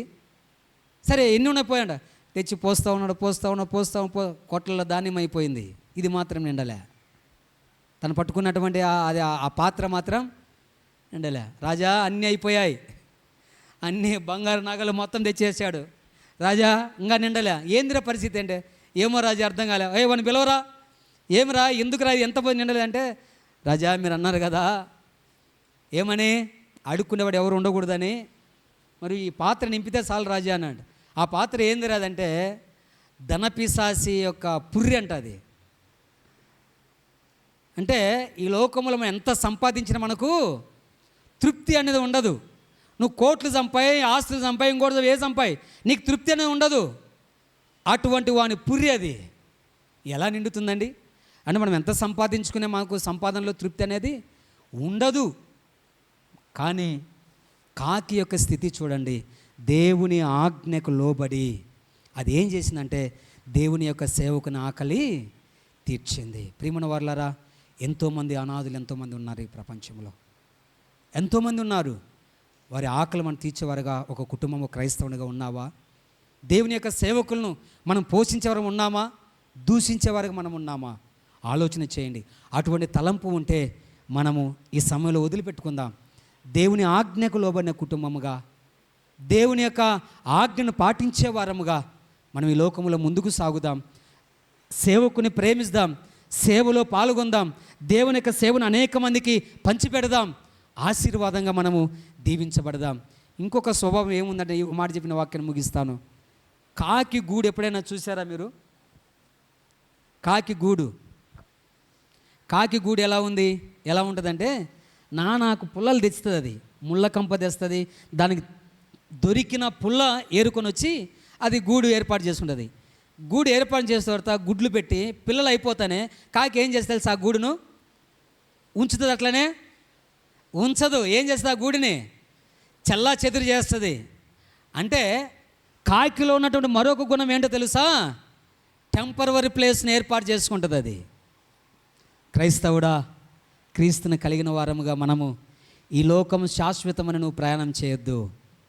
ఇది శాశ్వతమైన పట్టణము. కాకిలో ఉన్నటువంటి నేర్పే గుణం ఏంటో తెలుసా? ఏంటి ఆ గుణం అంటే, ఇది నిలవరమైన పట్టణము కాదని ఆ గూడు ద్వారా కాకి మనకు నేర్పుతుంది. మనం కట్టుకున్నటువంటి బిల్డింగులు వయనాడులో మనం చూసాం కదా, ఎంత ప్రభావితం అండి నిజంగా. వాళ్ళు అనుకుంటారా పాపం అలా జరుగుతుందని? మేము ఎత్తైన కొండ మీద కట్టుకున్నా మాకేం పర్వాలేదు అనుకుంటారు పాపం. బహుశా ఏమైపోయింది? రాత్రికే తుడిచిపెట్టబడిపోయింది. అయ్యా అమ్మ, దేవుని రాకడ రాబోతూ ఉంది, నువ్వు అనుకుంటున్నావు ఇది శాశ్వతమైనదని. నో. ఉదయకాలం నాకు ఒక ఫోన్ వచ్చింది. నాకు తెలిసిన బ్రదర్, నాకు ముఖ్యమైన వాడు, తను నాతో కలిసి సేవలో చక్కగా మెలిగేటువంటి వ్యక్తి. ఆ వ్యక్తి ఏమయ్యాడంటే, రాత్రి 12 గంటలకు బస్ ప్రయాణములో వస్తూ చనిపోయాడు. ఏమి అంటే గుండె ఆగిపోయింది అట. ఎప్పుడు ఏ క్షణమో తెలియదు మనకు. No guarantee. గ్యారంటీ ఉందా? మనము తొడిగే చెప్పులకు గ్యారంటీ ఉంది, మనం కొనుక్కున్న గుండె పెన్నుకు గ్యారంటీ ఉంది, నువ్వు తీసుకునే వస్తువుకి గ్యారంటీ ఉంది. కానీ మన గుండెకు, మన జీవితానికి ఒక వస్తువు కొంటున్నామంటే ఎన్నేళ్ళండి గ్యారంటీ? ఇది 5 ఏళ్ళ 10 ఏళ్ళ? మనకి గ్యారంటీ లేదు. ముందు ఆ వస్తువుని అడుగుతాం. ఆలోచన చేయండి. కాకి నేర్పే మరొక గుణం ఏంటో తెలుసా? ఇది టెంపరరీ ప్లేస్. ఇప్పుడు కాకి ఎలా అరుస్తుంది చెప్పండి? తప్పేమీ లేదండి, మనం తెలిస్తే. ఇప్పుడు కాకులం అయిపోయాం మనం. ఎలా అరుస్తుంది? కావు కావు కావు. నేను చెప్పేటప్పుడు మీరు కావు కావు అనండి. ఇప్పుడు కాదు, ఈ భూమి అనండి. చెప్పండి అలా. ఈ భూమి కావు కావు అనండి. ఈ భూమి, ఈ వస్త్రం, ఈ జీవితం, ఈ నగలు, ఈ స్థిరమైన ఆస్తి అంటే అర్థం ఏంటి? మనవి కావు కావు కావు కావు కావు. నువ్వు అనుకున్న ఈ స్థలము నీది అనుకుంటున్నావు, నీది కాదు. నువ్వు అనుకున్న ఈ భూమి నీది అనుకుంటున్నావు, ఈ ఇండ్లు నీవు కావు కావు. నువ్వు వేసుకున్న వస్త్రాలు కానీ, నువ్వు వేసుకున్న ఆభరణాలు కానీ, నువ్వు సంపాదించే కోట్ల ఆస్తి కానీ, ఇది నీవి కావు కావు కావు కావు. అదే తెలిపే సత్యము కాకి. నువ్వు తెలుసుకున్నాడు ఆ సత్యాన్ని, గ్రహించు. అయ్యా, ఈ లోకము అశాశ్వతమైనదయ్యా. ఈనాడు నా జీవితము ఏది గ్యారెంటీ అంటే, ఈ లోకములో దేవుని సాక్షిగా నువ్వు జీవించగలిగితే పరలోక రాజ్యానికి చేరుకోగలుగుతావు. నువ్వు అనుకున్నటువంటిది సంపాదన, నువ్వు అనుకున్నటువంటిది ఆస్తి, నువ్వు అనుకున్న ఆభరణాలు, నువ్వు అనుకున్న ఏది నీ వెంట రాదు. మనిషిగా పుట్టినోడు మహాత్ముడైనా మరల మట్టిలో. రాధా పాట చాలా అద్భుతమైన పాట అండి. మనిషిగా పుట్టినోడు మహాత్ముడైనా మరల మట్టిలో కలయవలయురా. తీసుకొని పోలేడు పూచిక పుల్లైనా ఇలా సంపాదన వదలవలయురా. దీపముండగానే ఇల్లు చక్కబెట్టుకో, ప్రాణముండగానే నీవు ప్రభుని నమ్ముకో. దీపముండగానే ఇల్లు చక్కబెట్టుకో, ప్రాణముండగానే నీవు ప్రభుని నమ్ముకో. నీలో ఉన్న ఊపిరి గాలని భ్రమపడకు, చచ్చాక ఏమౌనో ఎవరికి తెలుసనకు. నీలో ఉన్న ఊపిరి గాలని భ్రమపడకు, చచ్చాక ఏమౌనో ఎవరికి తెలుసనకు. నీలోని ఆత్మకు స్వర్గము నరకమో, నీలోని ఆత్మకు స్వర్గము నరకమో. నిర్ణయించు సమయమిదే ముందు తెలుసుకో. మనిషిగా మనిషిగా మనిషిగా పుట్టినోడు మహాత్ముడైన మరల మట్టిలో కలవవలయురా. తీసుకొని పోలేడు పుచిక పుల్లైనా ఇలా సంపాదన వదలవలయురా. తలలు వంచండి, కళ్ళు మూయండి. ప్రియ సోదరి సోదరుడా, మనది ఎలాంటి జీవితం ఒకసారి జ్ఞాపకం చేసుకో. ఇది శాశ్వతమైనటువంటి జీవితం కాదు. కాకి లాంటి జీవితం. 2 తలంపులు మనకున్నాయేమో వదిలిపెట్టు. వేషధారణ జీవితం మనకొద్దు. గుడిలో ఒక జీవితం, బయట ఒక జీవితం మనకొద్దు. నీవు ఐక్యత కలిగి ఉండాలి. కాకి దేవుని మాటకు విధేయత కలిగి, దేవుని ఆజ్ఞకు లోబడి సేవకుని ఆకలిని తీర్చింది. క్రైస్తవుడా, ఈనాడు దేవుని ఆజ్ఞకు లోబడిన బిడ్డగా ఉన్నావా? ఆలోచన చేయండి. బైబిల్ గ్రంథంలో కాకులు మొర్ర పెడితే కాకుల యొక్క ఆకలిని తీర్చినటువంటి దేవుడు. అవి విత్తవు, కోట్లలో కూర్చుకొనలేవయి. వాటిని పోషించిన దేవుడు నిన్ను నన్ను పోషించలేడా? కాకోలమును పోషించిన దేవుడు నిన్ను నన్ను పోషించలేడా? ఒక్కసారి ఆలోచించేయండి. మన జీవిత ప్రయాణం ఎలా ఉంది? నువ్వు అనుకుంటున్నావు నాది నాది నాది నాది అని కొట్టుకుంటున్నావు. నాది నాది నాదని ఈర్ష్యపడుతున్నావు, ద్వేషపడుతున్నావు, కక్షపడుతున్నావు, అసూయపడుతున్నావు. నీ వెంట ఏది రాదని తెలుసుకో. కాకి అరుపు ద్వారా తెలియజేస్తుంది, ఈ లోకం నీది కాదు, కావు కావు కావు. నువ్వు సంపాదించిన ఆస్తి నీది కాదు, కావు కావు కావు. నీ జీవితం నీది కావు కావు కావు. ఈ లోకంలో ఎలా జీవిస్తున్నావు? పాపాన్ని విడిచిపెట్టు, ద్వేషాన్ని విడిచిపెట్టు. నీ జీవిత విధానాన్ని, దేవునికి వ్యతిరేకమైన జీవితాన్ని విడిచిపెట్టు. ప్రభు సన్నిధిలో నువ్వు చేరు. ప్రభు సాక్షిగా బ్రతుకు. ప్రభు నిన్ను ప్రేమిస్తూ ఉన్నాడు.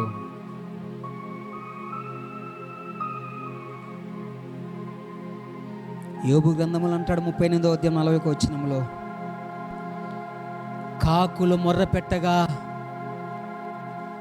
ఆకలిని తీర్చాడు దేవుడు. ఈనాడు నువ్వు మొర్రపెట్టు.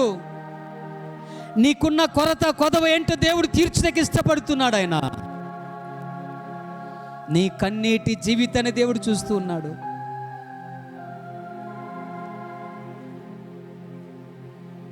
సేవకులను ప్రేమించే తత్వం లేకపోతే ప్రేమించే గుణం నేర్చుకో.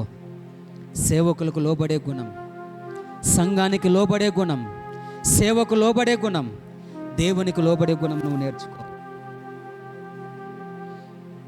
దేవుడు నీకు ఇచ్చిన తలాంతు ద్వారా దేవుని తృప్తిపరచు.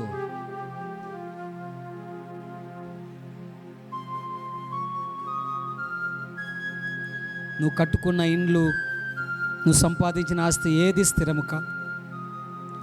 ఏ నాటికైనా ఈ ఇంటిని విడిచిపెట్టవలసిందే, ఈ గూడుని విడిచిపెట్టవలసిందే, ఈ జీవితాన్ని విడిచిపెట్టవలసిందే. బ్రతికియుండు మనము మన జీవిత ప్రవర్తన గురించి ఆలోచన చేయి. నీ వెంట ఏది రాదు. ఈ లోకంలో నువ్వు పరిశుద్ధంగా జీవిస్తే పరిశుద్ధత నీ వెంట వస్తుంది. పాపముగా జీవిస్తే పాపము నీ వెంట వస్తుంది. దేనికి నీవు చేరగలుగుతావు? నీ కుటుంబ పరిస్థితి, నీ జీవిత పరిస్థితి, నీ ప్రవర్తన పరిస్థితి, నీలో ఉన్న 2 గుణాలను తీసివేసుకో. ప్రభువా, నాకున్న కొరత కొదవ తీర్చయ్యా. కాకిలా ప్రార్థించే గుణం నాకు నేర్పించు, మాట వినే నేర్పించు ప్రభువా. కాకి తెలుసుకున్న సత్యము నాకు నేర్పించయ్యా. అటు ఇటు తిరిగే కాకి లాంటి గుణము నాకొద్దు. ఎక్కడ స్థిరత్వం ఉండదు నీకు, నువ్వు అనుకున్న పరిస్థితి. ఈ లోకములో ఏది నీకు సంతోష భావం ఇవ్వదు. నీలో రేపెడుతున్నటువంటి అపవాద క్రియలన్నిటినీ విడిచిపెట్టు. అయ్యా, అమ్మ, తమ్ముడు, చెల్లి, దేవుడు నీతో మాట్లాడుతున్న మాట ఇది. నీ జీవిత ప్రయాణం ఏంటి? ఈ లోకములో మనిషి మహాత్ముడైనా, హోదా ఉన్నవారైనా, ఎవరైనా కానీ ఒక దినాన్ని విడిచిపెట్టవలసిందే. పరలోక రాజ్యములో చేరాలి. ఏది కావాలి నీకు?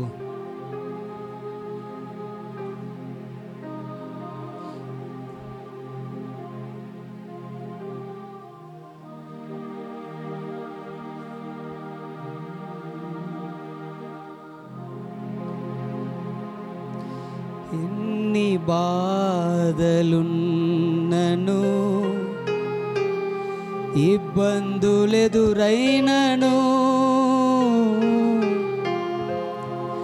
ఎంత కష్టమొచ్చినా నిష్ఠూరమైనను,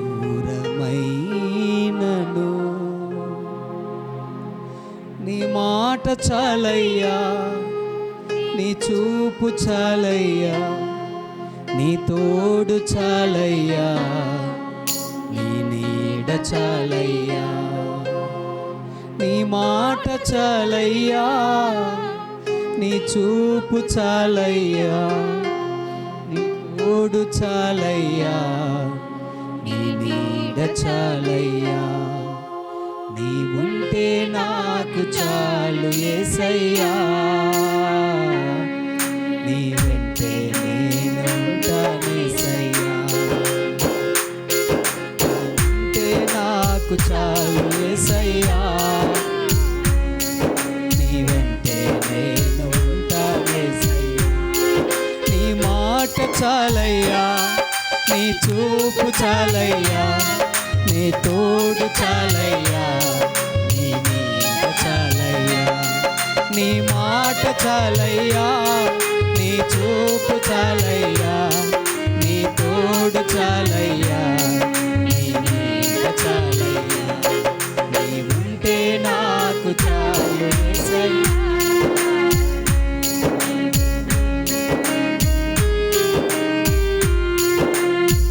బ్రతుకు నావ పగిలినా, కడలి పాలైనను, అవునయ్యా, వేసిన ఆశ అనగారినా, బ్రతుకు నావ పగిలినా, కడలి పాలైనను, అలలు ముంచి వేసిన, అవునయ్యా, ఆశలు అనగారినా, నీ మాట చాలయ్యా, నీ చూపు చాలయ్యా, నీ తోడు చాలయ్యా, నీ నీడ చాలయ్యా. నీ మాట చాలయ్యా, నీ చూపు చాలయ్యా, నీ తోడు చాలయ్యా, నీ నీడ చాలయ్యా. నీ ఉంటే నాకు చాలు యేసయ్యా, నీ వెంటే నేను ఉంటానేసయ్యా. నీ ఉంటే నాకు చాలు యేసయ్యా, నీ వెంటే నేను ఉంటానేసయ్యా. నీకు ఈలలో ఏదియో లేదు అసాధ్యము, నీదు కృపలో నాకేదియో సమానము. నీ మాట చాలయ్యా,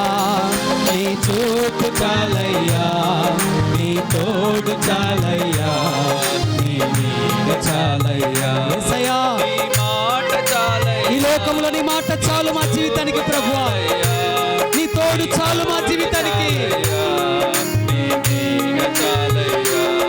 నీ మాట చాలయ్యా, నీ చూపు చాలయ్యా, నీ తోడు చాలయ్యా, నీ నీడ చాలయ్యా.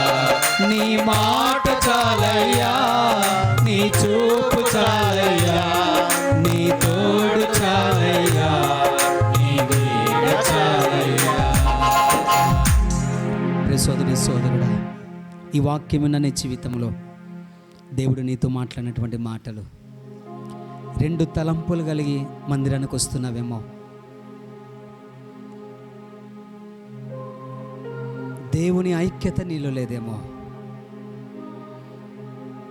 దేవుని ఆజ్ఞను నువ్వు ప్రేమించలేక, దేవుని ఆజ్ఞకు లోబడక,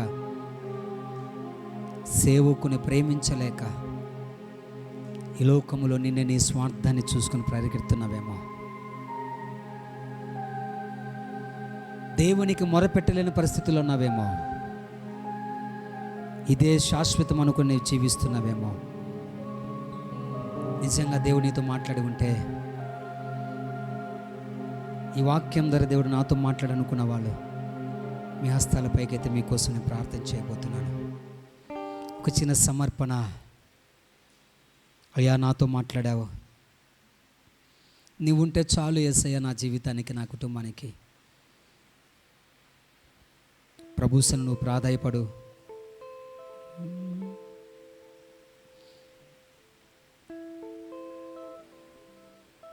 నీ మాట చాలయ్యా, నీ చూపు చాలయ్యా, నీ తోడు చాలయ్యా, నీ నీడ చాలయ్యా.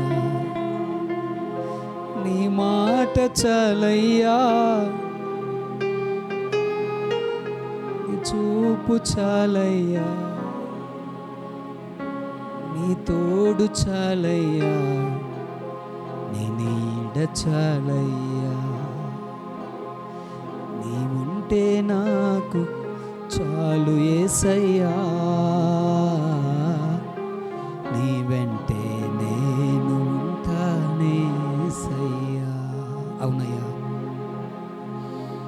పరిశుద్ధుడా, ప్రేమలతోనే మీ స్తోత్రాలు. విత్తబడిన వాక్యం ప్రతి బిడ్డ జీవితంలో నీరు కట్టి ఫలింప చేయండి.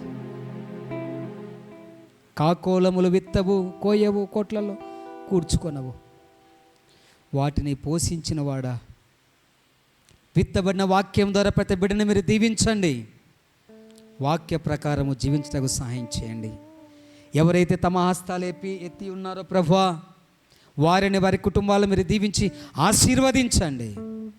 ఉన్నటువంటి కొరత, కొదవ, కష్టము, శ్రమ, బాధ, ఇబ్బంది, శోధన తొలగించి సమాధానం, ఐక్యత, సంతోషం, ఆశీర్వాదం ఆ కుటుంబాలలో పరలోక రాజ్యం మీరు ఉంచి నడిపించండి.